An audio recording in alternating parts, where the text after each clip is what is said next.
It's here. Toronto and much of GTHA are being hit hard by a major snowfall right now, with the system bringing as much as 40 centimeters of snow. That's what it looks like. Yeah, that's our island camera. If you want to do a time lapse of what it looked like at 7 a.m., it was somewhat clear, and now it's a complete whiteout. Environment Canada has issued an orange warning for the GTHA and much of southern Ontario, meaning this storm could bring significant, long-lasting impacts. Wind gusts up to 50 kilometers an hour. It's making it tough to see, as you can tell, on the roads. And it's also making it feel really cold, feeling like minus 21. I was out there quickly, and yeah, after a couple minutes, it starts numbing out a little bit. Officials are asking people to drive with caution. Luckily, the roads are somewhat empty. People are staying home, so we haven't seen any huge crashes, anything significant, but allow yourself extra time for travel, and if possible, stay at home. A lot of football on. Just do that. And joining us now is Environment Canada's senior climatologist, Dave Phillips. Thanks for joining us here live on CP24. How do you deal with snow events like this? Are you in Ontario, or are you talking to us from, like, you know, Miami or Boca Raton or something? I wish I were, but hey, I'm in Barrie, Ontario, so okay. We've been having the lake where I sit on is frozen over, and I see some ice fissures out there. But yeah, a lot of blowing and drifting snow. We've already had a year's worth of snow in Barrie, and we typically get about 150 centimeters more snow per year than Toronto. So a short distance away, but we get a lot more because of the lake effect. And what's interesting, Phil, is the lake effect is going to hammer you.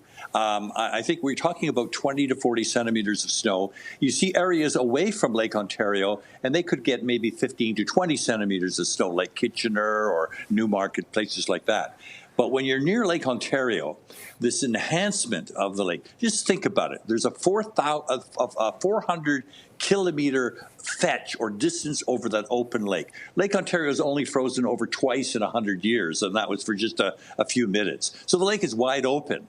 It's cold, but that air coming across it from places like Oswego or Syracuse and right across the Lake Ontario, picking up the energy and moisture and then slamming into Toronto, it's going to bring that another, say, 10 to 20 centimeters of snow. So 10 to 20 from the storm in the United States, plus our own locally produced snow, is going to be one of the snowiest moments of the entire winter for sure.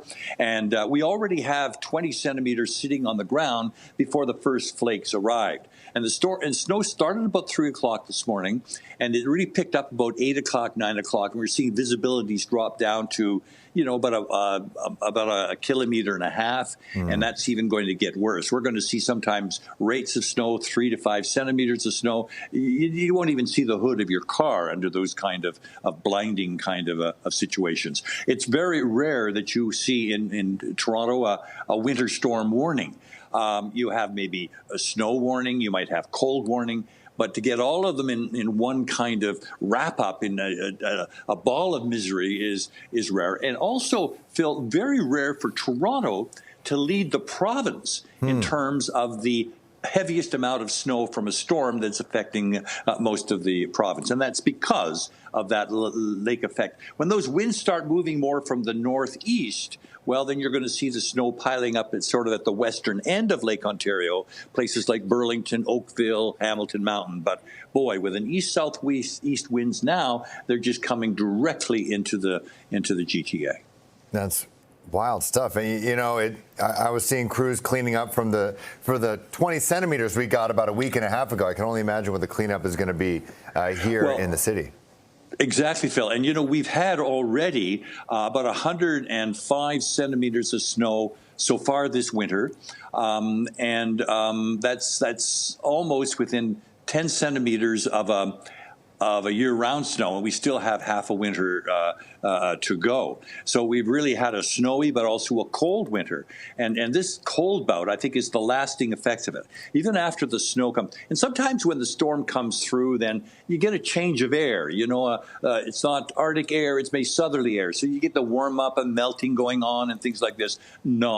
This cold weather began more than a week ago. It's going to last all week and probably for another week after that. So like 3 weeks weeks before we see a temperature that would be thawing or even seasonable. So temperatures right now, seasonable in Toronto would be, say, -2 for a high. And we're going to see this week temperatures like -10, -8, and low temperatures, nighttime temperatures down to -15, -16.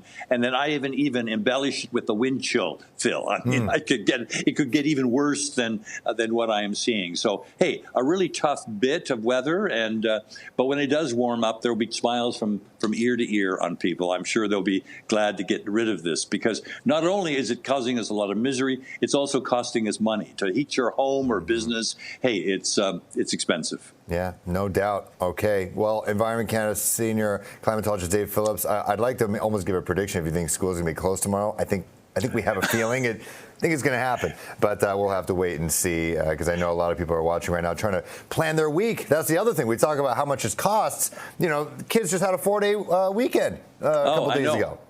But it may be so cold that they can't enjoy a snow day. Yeah, I don't know. Kids will be glad just to get out of school. That would be good. So, hey, I think, Phil, just another 13 hours of heavy snow and then a little bit of snow. Tomorrow morning, we may actually see the sun and then a few flurries. All right. I'll take it. Take those little wins. All right. Dave, thanks so much. Appreciate it.